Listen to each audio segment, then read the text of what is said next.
WTIM. Good morning, Central Illinois, and welcome to the WTIM Morning Show on your information station. The show is sponsored by People's Bank and Trust, where they put people first, and Landmark of Taylorville.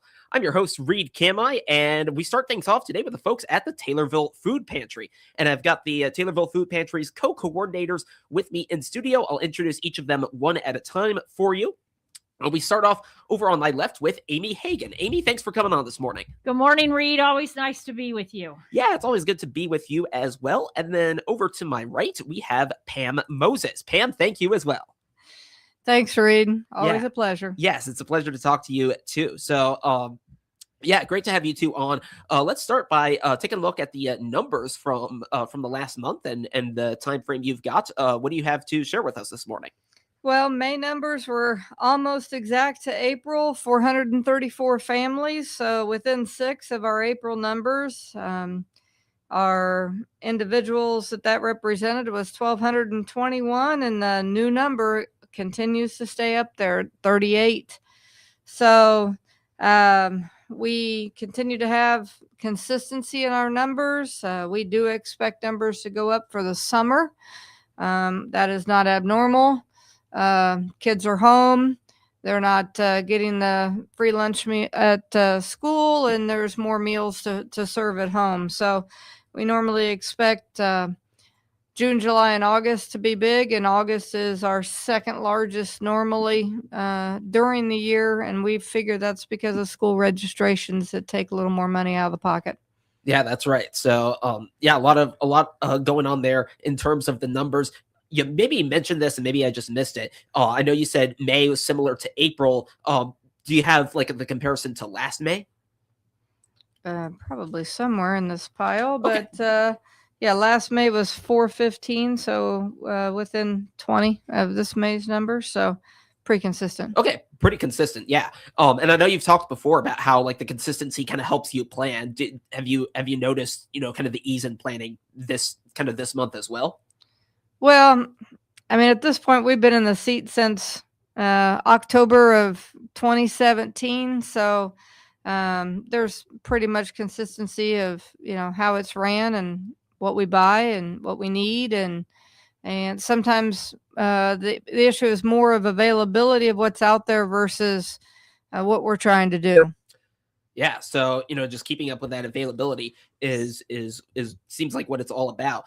You mentioned also it sounds like there's a similar number of new families that were coming through, like similar compared to April. So like if I understand it correctly, that's now like kind of adding to the number of like total families that you're serving at the food pantry. Yeah. So basically last year for the entire year, Reed, we averaged about 47 new households on a monthly basis. Last month, we were at 38. So I guess down a little, but again, we've been on this new system, our intake system, for a couple of years at this point. And the number of new families that continue to make their way in our door is just really a startling statistic in our community.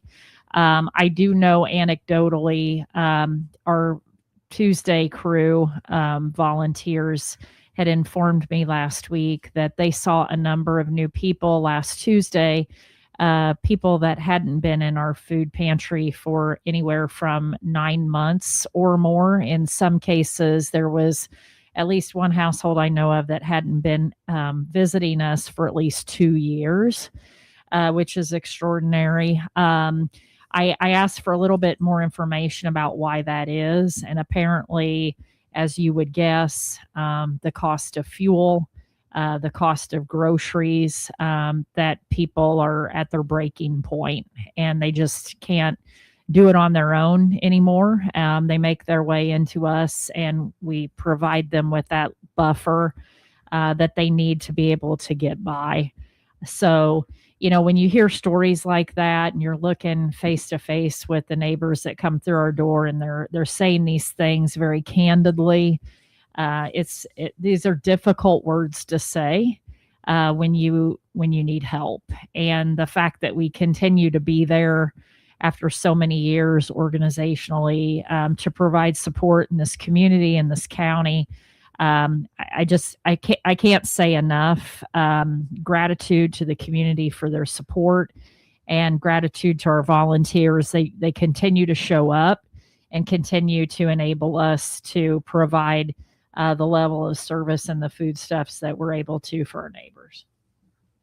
No, that's extraordinary. Everything you had to share right there with the the factors that are kind of leading people into these situations, and then what you folks are doing about it. And it sounds like you said, the community, the volunteers, and everyone involved. It just seems like they're all pitching in and doing that, and I'm happy that you folks are able to provide that for the community. Anything else you want to share about kind of recent trends before we move on? Yeah, I think that pretty much covers it. Yep. Anything else from you, Amy? No, I just think that we are bombarded with messages nationally about the increased prices and how households are struggling today. And you genuinely don't need to look too far. I mean, we've got the need, the express need in our community. I'm out and about, and people say, "Oh, I saw the cars, I saw the lines." And it's not our goal to have lines. It's not our goal to have cars. In an ideal world, food insecurity would be eradicated entirely. And we're unfortunately not there yet. And the fact that we can be a safety net for people, I'm very proud of the work that we do as an organization, because I want people to realize that if your need is temporary, or if your need is more long-term than that, you can find your home with us, and there is no shame. There's no disgrace. There's nothing in needing help. I've been known to say publicly before that most of us are just one medical emergency away from needing to rely on the services of their local food pantry. So that's where things are. And with the rising cost of everything for households today, I mean, it's just a reality that a lot of people are struggling. No doubt. Yeah, no, and even more stuff that I'm glad you shared about. Well, yeah, pretty much everything you said, and then also about the circumstance where someone might have or might incur a large expense, and then unfortunately end up kind of in that situation that you described. They might be okay now, but then if something happens, they end up in that situation. So yeah, really glad you folks shared that, and I wish you folks the best going forward with the work that you do. In terms of that, there's actually a significant new element of the Taylorville Food Pantry that we were talking a little bit about earlier, and I'd love for you folks to share that to our listeners. Well, I'll kind of kick the ball off, because it's something that I think it's very important work. For about the last 3 years, there have been a number of us at the food pantry who have talked about ways to continually reduce our operating costs. You never know with each donor dollar that comes in, what's going to happen tomorrow. Donations dry up, donations come, donations go, and you can consistently count on this ever flowing well, right? And I think coupled with that, our contributors like to know that we are handling our resources efficiently, and that we are handling them responsibly. And so in that same vein, this project that we embarked on about 3 years ago was to explore solar for our food pantry. Anybody who's been tracking those types of initiatives know that on a residential basis, a lot of those funds really dried up at the end of last year.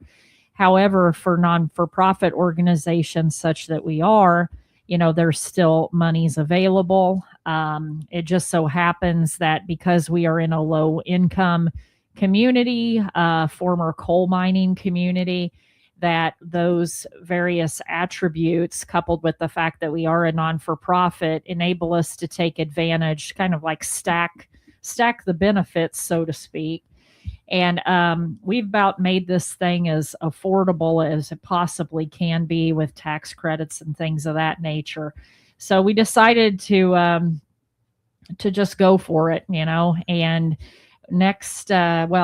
later this week, I believe on Thursday of this week, we will begin to see construction at our food pantry. And we're going to have a plethora of solar panels installed on our rooftop. Fortunately enough, all of them will be on the roof. None of them will be on the ground, which created some good opportunities for us to think about the future of the pantry and how we might use the ground out back of our building. But they're all going to be on the rooftop, so nobody will probably ever even see them. But, I don't need to tell you the cost effectiveness of being able to reduce or eliminate your electric bill is, it's quite a feat. And it's certainly our second largest expense besides food procurement. So. Yeah, no, that is that's great that you folks are getting in on that, and I'm hoping that will help reduce the operating costs, just like you were talking about there. I'm speaking right now with Amy Hagan and Pam Moses, co-coordinators at the Taylorville Food Pantry. Let's take a break. We'll continue our conversation on the other side of this break here on the WTIM Morning Show on your information station. Your information station, WTIM. Could you use some extra cash in your savings account? Then you need to sign up for People's Bank and Trust Save by Spending's Roundup program. I'm Julie Sanchez with People's Bank and Trust. Simply use your debit card like you always do, and we will round up your purchases to the next dollar. The extra change is then transferred to your savings account. There's never been an easier way to save. Call 888-PBT-1954 today to find out more. People's Bank and Trust, we put you and your savings first. People's Bank and Trust, member FDIC, equal housing lender. When you need cardiology care in the Decatur area, your heart deserves more. At Memorial Specialty Care, we are continuing to invest, expanding and enhancing our team to bring more expertise to the area. From specialists who use advanced imaging and technology for diagnosis and testing, to doctors who are skilled in the latest treatments, we are making sure you get more of the heart services you deserve close to home. Tell your referring physician you want your heart cared for at Memorial Specialty Care in Decatur. Carl Krumsick here from Krumsick Monument Company in Taylorville, Illinois. Find out the many services we provide by clicking our icon on the obituaries page of TaylorvilleDailyNews.com. This is Blaine Cornwell with Prairie State Insurance. To learn more about our products and services, click our icon on TaylorvilleDailyNews.com.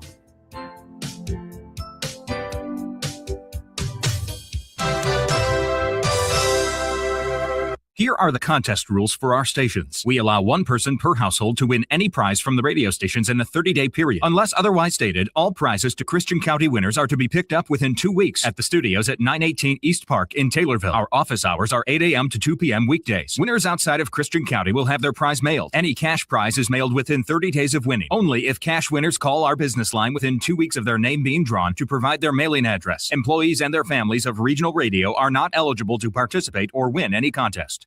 Take News Talk WTIM programming with you wherever you go, both live and archived. News Talk WTIM streams 24/7 simply by clicking the Listen Live icon at TaylorvilleDailyNews.com. And to hear archived WTIM programming like the morning or noon farm shows, expanded local newscast, morning show interviews, Swap Shop AM or PM, click the audio on demand icon in the upper left-hand corner. Whether it's your smartphone, tablet, or desktop, News Talk WTIM stream is with you wherever you go 24 hours a day at TaylorvilleDailyNews.com. With over 8 hours a day of agriculture programming weekdays and 2 hours on Saturdays, WTIM AM, FM, and online is your ag information station. Listen by tuning in on air or online and listen to WTIM Ag podcasts anytime. Spring brings brighter days and more time to enjoy them. Your home should too. At Hickory Point Garden Homes in Forsyth, enjoy one-story living and walking paths right outside your door. Spend less time on upkeep and more time enjoying spring. Learn more by clicking our icon at TaylorvilleDailyNews.com. Your information station, WTIM. We're back on the WTIM Morning Show on your information station. It's sponsored by People's Bank and Trust, where they put people first and Landmark of Taylorville. I'm your host, Reed Kamai, and I'm joined by Amy Hagan and Pam Moses with the Taylorville Food Pantry. We spent the last part of the first segment talking about the solar panels that are going to be going up on the food pantry's roof. And I'd love to learn a little more about that in terms of the number, the goals, in terms of the amount, or in terms of the share of electricity you'll be hoping to use. What do you have to share about that? Well, the project's 131 panels on all of the roof at the pantry. As Amy said, originally they were wanting to put some on the ground, and we worked around to be able to not do that. And it sounds like the coverage that the panels are going to provide should be 95% efficiency of our anticipated use of power. So we were shooting for 100 and didn't quite have enough roof space to get that accomplished, but we're pretty happy with 95% coverage. 95% coverage. All right, there you go. And in terms of kind of the forecasting, the possibility of doing this. I mean, I know electricity prices have gone up for people around here, and it had gone up for you folks as well. So were you kind of noticing that and thinking like, oh, this might affect us too? Maybe we'll look into it. Well, we've been looking to it, as Amy said during the break. For the last 3 years, we've had different people come in, different people talk to us. As most of the residents know, there's been all kinds of people coming and going with solar. Some are still around, some aren't. So, we looked into it. We looked into the lease. We looked into the ownership. We ended up at the end of the day going with ownership, going with tax breaks and incentives, things that are going to pay us back that we own it long term. There's local folks here that can support solar right here in our back door. So that's the direction we went. And like I said, Amy alluded to it earlier. Our electric bill or our AMR bill is our second largest bill of operating out there. And that number just continues to go up every year. And all of us probably just received a letter from Ameren saying if you were on their business plan, there was an increase coming. I believe it was the first of the month. And it was almost 3 cents a kilowatt. So it was pretty healthy. So we're looking forward to getting this up right away and get us all hooked up and get the savings back into our pocket. Yeah, back into your pocket, so that the way hopefully you can continue to serve the community as well as you folks do. We got about 90 seconds left. I want to give you time to talk a little bit about the garden goodies that's going on, and what do you have to share there? Well, obviously, a lot of people are planning and have already planted their garden for the year. And I don't know if anybody's like me. I love to buy garden plants, and then I harvest them, and I'm like, what am I going to do with all this? But basically, that answer to that question is remember your neighbors at the local food pantry. Whether you have excess beans or onions or tomatoes or lettuce or whatever it is you have, just please know that you can donate that to us. And we definitely have folks that appreciate locally grown produce. So it will get distributed, it will get eaten, and it will be appreciated. Absolutely. Yeah, no, that's great. Garden goodies. I'm sure folks have gardens, and then they'll be able to get some food from that, and then you can donate it to the Taylorville Food Pantry. Amy Hagan, Pam Moses, co-coordinators with the Taylorville Food Pantry. Amy and Pam, thank you both for coming in. Thanks, Reed. Thanks, Reed. Yes, and thank you for listening here on the WTIM Morning Show on your information station.